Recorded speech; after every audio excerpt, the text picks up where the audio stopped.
अच्छा, इस अजामिल चरित्र से एक बात सीखने वाली है कि ये अजामिल पापी बना कब? क्या ये जन्मजात पापी था? नहीं, ये अजामिल जन्मजात पापी नहीं था। यह अजामिल त्रिकाल संध्या करने वाला ब्राह्मण था। 3 समय संध्या करता था, यज्ञ करता था, पूजन करता था, ध्यान करता था, जप करता था, तप करता था। तो भैया ये पापी कैसे बन गया? इसको दृश्य ने बिगाड़ा। किसने बिगाड़ा? दृश्य ने। हुआ क्या था, ये वन में गया हुआ था अपनी यज्ञ करने के लिए, हवन करने के लिए, समिधाएं इकट्ठी करने के लिए। तो तभी इसने क्या देखा कि एक झाड़ी की ओट में एक पुरुष किसी वेश्या के साथ बैठा हुआ है, एकांत वार्तालाप कर रहा है।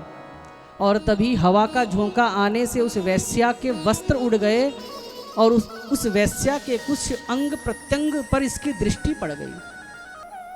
अजामिल आया, यज्ञ कर रहा है, स्वाहा विष्णवे स्वाहा रुद्राय स्वाहा। पहले जब विष्णवे स्वाहा कहते थे ना अजामिल, तो विष्णु भगवान की छवि सामने होती थी। रुद्र को आहुति देखते थे तो ऐसा लगता था साक्षात रुद्र के पास आहुति जा रही है, रुद्र का स्वरूप सामने आता था। लेकिन अब विष्णवे स्वाहा कह रहे हैं, लेकिन उस वैश्या का ही वो चित्र सामने आ रहा है। कोशिश करी, बहुत लड़ने की कोशिश करी, नहीं ये गलत है, ये क्या हो रहा है, मैं यज्ञ कर रहा हूँ, हवन कर रहा हूँ। फिर रुद्राय स्वाहा, फिर वही चित्र सामने आ गया। धीरे धीरे धीरे हार गए,